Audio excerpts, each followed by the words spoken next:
La console d'administration vous permet de gérer facilement les différents utilisateurs et machines sur lesquels les backups pourront être effectués. Elle n'est toutefois accessible que pour les clients BiCloud PC Backup Pro. Afin d'y avoir accès, il faut, au préalable, avoir activé votre compte via le lien d'activation se trouvant dans l'email de création de votre compte. Une fois celui-ci activé, rendez-vous sur l'adresse qui s'affiche en ce moment. Si votre compte a été désigné comme administrateur, vous pouvez alors vous connecter avec l'email et mot de passe de votre compte d'administration. Un tableau de bord indique votre consommation d'espace de backup ainsi que toutes les informations concernant les utilisateurs, admins et machines créées. Dans la colonne de gauche, vous retrouvez le menu de l'administration. Afin de créer un nouvel utilisateur, cliquez sur « Ajouter un nouvel utilisateur ». Le formulaire de création s'affiche. Dans celui-ci, vous pouvez directement définir le nombre de licences et le quota de stockage que vous souhaitez attribuer au nouvel utilisateur. Notez que le quota s'exprime en gigaoctets. Une fois le nouvel utilisateur correctement créé, il apparaît dans la liste des utilisateurs. Un email d'activation du compte est également envoyé à l'adresse email que vous avez indiquée. Le système va automatiquement prendre une clé disponible dans votre compte pour l'assigner à l'utilisateur créé.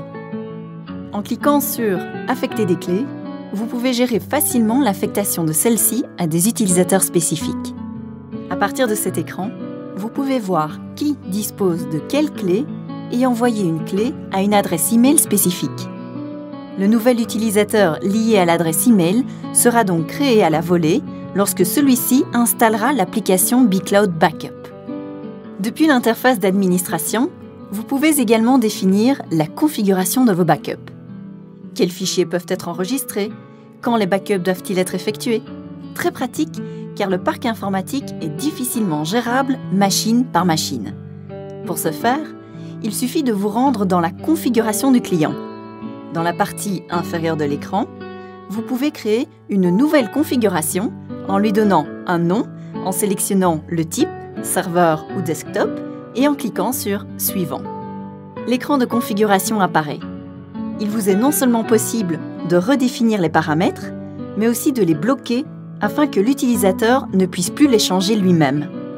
Tous les paramètres configurables par l'utilisateur le sont également depuis cet écran. Pour plus d'informations à propos de ces paramètres, consultez la vidéo relative à l'installation et à la configuration du client. Il vous est même possible de définir les jeux de sauvegarde à activer pour le client.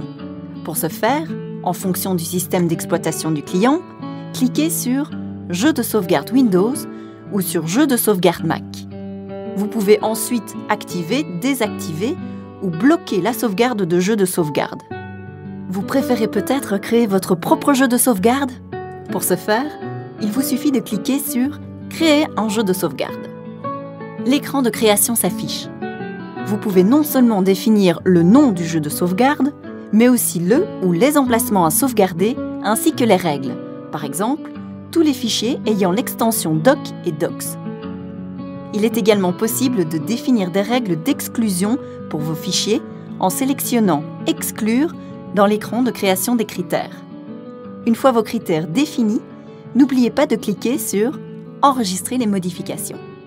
Pour déployer la configuration sur un compte utilisateur, sélectionnez tout d'abord le compte de votre choix et sélectionnez ensuite la configuration fraîchement créée dans l'onglet « Configuration client ». Si vous souhaitez créer un nouvel administrateur, cliquez sur « Ajouter un nouvel administrateur ». Entrez les informations du nouvel administrateur. Assignez-lui l'administrateur parent et définissez le ou les groupes d'utilisateurs auxquels il appartient, ainsi que le ou les rôles qui lui sont attribués. Les rôles sont des ensembles de permissions prédéfinies. Depuis le panneau d'administration, vous pouvez également réinitialiser le mot de passe ou changer l'adresse d'un utilisateur. Pour ce faire, sélectionnez simplement l'utilisateur en question et cliquez ensuite sur « Changer l'adresse électronique de l'utilisateur ».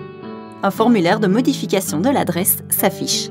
Pour changer le mot de passe, sélectionnez, de la même manière, l'utilisateur dont vous souhaitez réinitialiser le mot de passe et cliquez sur « Changer le mot de passe de l'utilisateur ». Le formulaire s'affiche. Il ne reste plus qu'à le modifier. Notons toutefois que l'utilisateur n'est pas averti des changements effectués. C'est à vous de l'en informer. Vous pouvez également consulter des utilisateurs qui sont liés à votre compte. Pour ce faire, cliquez sur « Rechercher », lister les utilisateurs. De la même manière, vous pouvez également consulter les machines liées à votre compte. Pour ce faire, cliquez sur « Rechercher », lister les machines. Finalement, pour modifier le quota lié à une clé de licence, rendez-vous dans « Rechercher, lister les machines ». Vous visualisez alors les différentes machines liées à votre compte.